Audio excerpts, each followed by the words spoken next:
ಬೆಂಗಳೂರಿನ ಅರಮನೆ ಮೈದಾನದಲ್ಲಿ ಬಲಿಜ ಬೃಹತ್ ಸಮಾವೇಶ ನಡೀತಾ ಇದೆ. ಕರ್ನಾಟಕ ಬಲಿಜ ಮಹಾಸಭಾ ವತಿಯಿಂದ ಈ ಸಮಾವೇಶವನ್ನು ಹಮ್ಮಿಕೊಳ್ಳಲಾಗಿದೆ. ಏನೋ ಈ ಸಮಾವೇಶದಲ್ಲಿ ಮುಖ್ಯಮಂತ್ರಿ ಸಿದ್ದರಾಮಯ್ಯ, ಮಾಜಿ ಪ್ರಧಾನಿ ದೇವೇಗೌಡ, ಕೇಂದ್ರ ಸಚಿವ ಸದಾನಂದ ಗೌಡ, ಸಂಸದ ಪಿಸಿ ಮೋಹನ್, ಪರಿಷತ್ ಸದಸ್ಯರಾದಂತಹ ತಾರಾ ಅನುರಾಧ ಪುಟ್ಟಸ್ವಾಮಿ, ಲೆಹರ್ ಸಿಂಗ್, ಆರ್.ವಿ. ದೇವರಾಜ್ ಸೇರಿದಂತೆ ಹಲವು ಗಣ್ಯರು ಭಾಗವಹಿಸಿದ್ದಾರೆ. ಏನು ಬಲಿಜ ಬೃಹತ್ ಸಮಾವೇಶಕ್ಕೆ ಮುಖ್ಯಮಂತ್ರಿ ಸಿದ್ದರಾಮಯ್ಯ ಚಾಲನೆಯನ್ನು ಕೊಟ್ಟರು. ಬಳಿಕ ಸಾಕಷ್ಟು ನಾಯಕರು ಮಾತನಾಡಿದ್ದಾರೆ. ಇದೀಗ ಮಾಜಿ ಪ್ರಧಾನಿಗಳು ಸನ್ಮಾನ್ಯ ದೇವೇಗೌಡರು ಸಹ ಪುಷ್ಪಾರ್ಚನೆಯನ್ನು ಮಾಡಿ ನಂತರ ಮಾತನಾಡಿದರು. ಕಳೆದ 5 ದಶಕಗಳಿಂದ ಶೋಷಣೆಗೊಳಗಾಗಿ ಸಂಘಟಿತವಾಗದ ಸಮುದಾಯವನ್ನ ಪ್ರಾಮಾಣಿಕವಾಗಿ ಸಂಘಟಿಸಲು, ಹಕ್ಕುಗಳಿಗಾಗಿ ಹೋರಾಟ ಮಾಡಲು ಕಟಿಬದ್ಧವಾದ ಸಂಘಟನೆ ಈ ದಿನ ನಾವು ನೋಡ್ತಾ ಇದ್ದೀವಿ. ಈ ದಿನ ಸಮುದಾಯಕ್ಕೆ ಸೇರಿದ ಎಲ್ಲ ಪಕ್ಷಗಳ ಮುಖಂಡರಿಂದ ಹಿಡಿದು ಕಾರ್ಯಕರ್ತರವರೆಗೆ ಪಕ್ಷಾತೀತವಾಗಿ ಸಂಘಟನೆಯಾಗಿದೆ. ಸಮಸ್ಯೆಗಳ ಕುರಿತಂತೆ ಪರಿಹಾರಗಳನ್ನು ಹುಡುಕಲಾಗುವ ಈ ಐತಿಹಾಸಿಕ ಸಮಾವೇಶದ ಉದ್ಘಾಟನೆ ಇದೀಗ ಗಣ್ಯಾತಿ ಗಣ್ಯರಿಂದ ಸನ್ಮಾನ್ಯ ಮುಖ್ಯಮಂತ್ರಿಗಳು ಹಾಗೂ ಎಲ್ಲ ಗಣ್ಯರಿಂದ ದೀಪವನ್ನು ಬೆಳಗಿಸೋದ್ರ ಮುಖೇನ ಉದ್ಘಾಟನೆ. ಈ ಅಸಹಾಯಕ ವರ್ಗಗಳಲ್ಲಿ ಸಂಘಟಿತ ಪ್ರಜ್ಞೆಯಿಂದ ಮೂಡಿಸುವ ಜಾಗೃತಿಗೆ ಈ ಸಮಾವೇಶ ನಾಂದಿಯಾಗಲಿದೆ.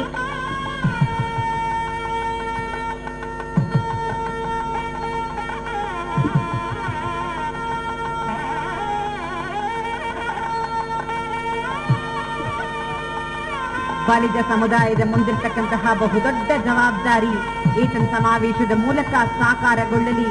ಬಲಿಜ ಸಮುದಾಯ ಬೆಳಕಿನ ಪಥದಲ್ಲಿ ಸಾಗಲಿ, ಅದರ ಎಲ್ಲ ಆಶೋತ್ತರಗಳು ಈಡೇರಲಿ ಅನ್ನುವುದು ಈ ಸಮಾವೇಶದ ಉದ್ದೇಶ. ಜೊತೆಗೆ ಬಂಧುಗಳೇ, ಅತಿ ಹಿಂದುಳಿದವರ ಐಕ್ಯತೆಗೆ ಈ ಬಲಿಜ ಬೃಹತ್ ಸಮಾವೇಶ ನಾಂದಿಯಾಗಲಿ ಅನ್ನುವಂತಹ ನಿಟ್ಟಿನಲ್ಲಿ ನೀವೆಲ್ಲರೂ ಒಮ್ಮೆ ಜೋರಾಗಿ ಚಪ್ಪಾಳೆಯನ್ನು. 1931 ನಂತರ ಇದುವರೆಗೂ ಜಾತಿವಾರು ಸಮೀಕ್ಷೆ ಆಗಿಲ್ಲ. ನಾನು ಮುಖ್ಯಮಂತ್ರಿ ಆದ್ಮೇಲೆ ಜಾತಿ ಸಮೀಕ್ಷೆಯನ್ನ ಮಾಡಿಸಿದ್ದೀನಿ ಅಂತ ಮುಖ್ಯಮಂತ್ರಿ ಸಿದ್ದರಾಮಯ್ಯ ಹೇಳಿಕೆಯನ್ನು ಕೊಟ್ಟಿದ್ದಾರೆ. ಬಲಿಜ ಸಮಾವೇಶದಲ್ಲಿ ಮಾತನಾಡಿದ ಸಿಎಂ, ಜಾತಿವಾರು ಸಮೀಕ್ಷೆ ಇನ್ನೂ ಕೂಡ ಸರ್ಕಾರದ ಕೈ ಸೇರಿಲ್ಲ. ಜಾತಿ ಸಮೀಕ್ಷೆಯಿಂದ ಸಮಾಜದಲ್ಲಿ ಒಡಕುಂಟಾಗುತ್ತೆ ಅನ್ನೋದು ತಪ್ಪು ಅಂತ ಸಿಎಂ ಹೇಳಿದ್ದಾರೆ. 6,50,00,000 ಜನರ ಆರ್ಥಿಕ, ಸಾಮಾಜಿಕ, ಶೈಕ್ಷಣಿಕ ಮತ್ತು ಉದ್ಯೋಗ, ರಾಜಕೀಯ ಇದ್ರ ಬಗ್ಗೆ ಒಂದು ಸಂಪೂರ್ಣ ಸಮೀಕ್ಷೆ ಆಗಬೇಕು. ಅದ್ರ ಜೊತೆಗೆ ಜಾತಿ ಸಮೀಕ್ಷೆನೂ ಆಗಬೇಕು. ಯಾರಿಗೂ ನಾವು ಎಷ್ಟು ಜನ ಇದ್ದೀವಿ ಅಂತ ಇವತ್ತಿನವ್ರಿಗೆ ಗೊತ್ತಿಲ್ಲ. 1931 ಇಸ್ವಿನಲ್ಲಿ ಜಾತಿ ಗಣತಿಯನ್ನು ನಿಲ್ಲಿಸಿದ ಮೇಲೆ ಯಾವ್ಯಾವ ಜಾತಿಯವರು ಎಷ್ಟೆಷ್ಟಿದ್ದೀವಿ ಅಂತ ಇವತ್ತಿನವ್ರಿಗೆ ಗೊತ್ತಿಲ್ಲ. ಯಾರು ಹೇಳಲಿಕ್ಕೂ ಸಾಧ್ಯ ಆಗಲ್ಲ. ಅಂದಾಜಿನ ಮೇಲೆ ಹೇಳ್ತಾರೆ, ಸ್ಯಾಂಪಲ್ ಸರ್ವೆ ಮೇಲೆ ಮಾಡಿರ್ತಕ್ಕಂಥದ್ದನ್ನು ಹೇಳ್ತಾರೆ ಹೊರತು ಇಡೀ ಸಮುದಾಯವನ್ನ ಸಾಮಾಜಿಕವಾಗಿ, ಆರ್ಥಿಕವಾಗಿ ಜಾತಿವಾರು ಸಮೀಕ್ಷೆಯನ್ನು ಮಾಡಿರ್ತಕ್ಕಂಥ ಯಾವುದೂ ಇಲ್ಲ. ಅದಕ್ಕೆ ನಾನು ಜಾತಿವಾರು ಸಮೀಕ್ಷೆ ಆಗಬೇಕು, ಸೋಷಿಯೋ ಎಕನಾಮಿಕ್ ಸರ್ವೆ ಆಗಬೇಕು ಅಂತಕ್ಕಂಥದ್ದನ್ನ ಮಾಡಿ ಅದನ್ನ ಇವತ್ತು ಮಾಡಿಸ್ತಾ ಇದ್ದೇವೆ. ನಾನು 2004 ಆದ್ಮೇಲೆ ಮತ್ತೆ ಅದು ಮುಂದುವರಿಲಿಲ್ಲ. ಮತ್ತೆ ಈಗ ನಾನು ಮುಖ್ಯಮಂತ್ರಿ. ಯಡಿಯೂರಪ್ಪ ಸಿಎಂ ಆಗಿದ್ದಾಗ ಬಲಿಜ ಸಮುದಾಯವನ್ನ 2ಎಗೆ ಸೇರಿಸಿ ಶೈಕ್ಷಣಿಕ ಮೀಸಲಾತಿಯನ್ನು ಕಲ್ಪಿಸಲಾಗಿದೆ. ಆದರೆ ಉದ್ಯೋಗ ಸೇರಿ ಉಳಿದ ಕ್ಷೇತ್ರಗಳಲ್ಲಿ ಮೀಸಲಾತಿ ಕೊಟ್ಟಿಲ್ಲ ಅಂತ ವೇದಿಕೆ ಮೇಲಿದ್ದ ಬಿಎಸ್ವೈಗೆ ದೇವೇಗೌಡ ಪರೋಕ್ಷವಾಗಿ ಟಾಂಗ್ ಕೊಟ್ಟಿದ್ದಾರೆ. ಇಲ್ಲಿ ಸೇರಿರ್ತಕ್ಕಂಥ ಬಲಿಜಿಗ ಸಮಾಜದವರು ಅವತ್ತು 2 ಏನು ಇತ್ತಿಲ್ಲ, 3 ಏನು ಇತ್ತಿಲ್ಲ, 2B ಇತ್ತಿಲ್ಲ. ಹಾನೂರು ಕಮಿಷನ್ ನೇಮಕ ಮಾಡೋದು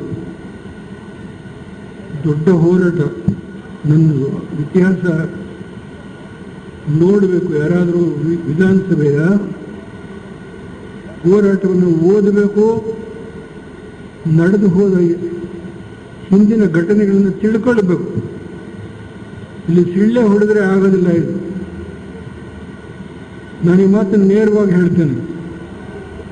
ದ್ವಾರಕೀನಾಥ್ ಅವ್ರನ್ನ ಹಿಂದುಳಿದ ಸಮಾಜದ ಅಧ್ಯಕ್ಷ ಮಾಡಿದ್ರು. ಯಾವ ಕಾಲದಲ್ಲಿ? ಇದು ಕೋರ್ಟು, ಕಚೇರಿ ಅದೆಲ್ಲ ಬೇಡ. ಇದ್ರ ಬಗ್ಗೆ ಚರ್ಚೆ ಮಾಡೋಣ. ಚರ್ಚೆ ನಿಂತ್ಕೊಂಡಾಗ ದೇವೇಗೌಡರಿಗೆ ವಯಸ್ಸಾಗಿರ್ಬೋದು, ಇನ್ನೇನು ಮುಗಿದೇ ಹೋಯ್ತು ಅಂತ ತಿಳ್ಕೊಂಡ್ರೆ ಅದು ನಿಮ್ಗಳ ಭ್ರಮೆ. ಎಳೆ ಎಳೆಯಾಗಿ ಬಿಡುತ್ತೇನೆ. ಇವತ್ತು ಸಿದ್ದರಾಮಯ್ಯನವರು ಹೋರಾಟ ಮಾಡ್ತಾ ಇದ್ದಾರೆ. ಅವನ್ನ ಹೊಗಳಕ್ಕೂ ಬಂದಿಲ್ಲ. ಯಡಿಯೂರಪ್ಪನವರು 2A ಕೊಟ್ಟರು ಅಂತ ಹೇಳಿದರು. ಆ ಕಾಲವನ್ನು ಸ್ಮರಿಸ್ಕೊಳ್ಳೋಣ. ಒಂದೊಂದು ಕಾಲದಲ್ಲಿ ಒಂದೊಂದು ಘಟನೆ ನಡೀತದೆ. ಆಯಾ ಕಾಲದಲ್ಲಿ ಯಾರ್ಯಾರೋ ಏನೇನೋ ಮಾಡ್ತಾರೆ. ಇದೇ ವೇಳೆ ಮಾತನಾಡಿದ BS ಯಡಿಯೂರಪ್ಪ, ಮೀಸಲಾತಿ ಬಗ್ಗೆ ಸಿಎಂ ಸಿದ್ದರಾಮಯ್ಯ ಸುತ್ತಿ ಬಳಸಿ ಮಾತಾಡಿ ತಮ್ಮ ಜವಾಬ್ದಾರಿಯಿಂದ ನುಣುಚಿಕೊಂಡಿದ್ದಾರೆ. ಬಲಿಜ ಮೀಸಲಾತಿ ಸಂಬಂಧ ಹಾರಿಕೆ ಉತ್ತರವನ್ನ ಕೊಟ್ಟಿದ್ದಾರೆ ಅಂತ ಕಿಡಿಕಾರಿದ್ದಾರೆ. ನೀವು ಶಿಕ್ಷಣ ಉದ್ಯೋಗಕ್ಕೂ 2A ಅನ್ವಯ ಆಗಬೇಕು ಅಂತ ಅನ್ನೋಂಥದ್ದು ನಿಮ್ಮ ಸಮಾಜದ ಒತ್ತಡ ಇದೆ. ಬಂಧುಗಳೇ, ನಾನು ಮುಖ್ಯಮಂತ್ರಿಗಳಿಂದ ನಿರೀಕ್ಷೆ ಮಾಡಿದ್ದೆ. ಯಾವ ವೀರಪ್ಪ ಮೊಯ್ಲಿಯವರ ಕಾಲದಲ್ಲಿ ದೊಡ್ಡ ಅಪರಾಧ ಆಯಿತು,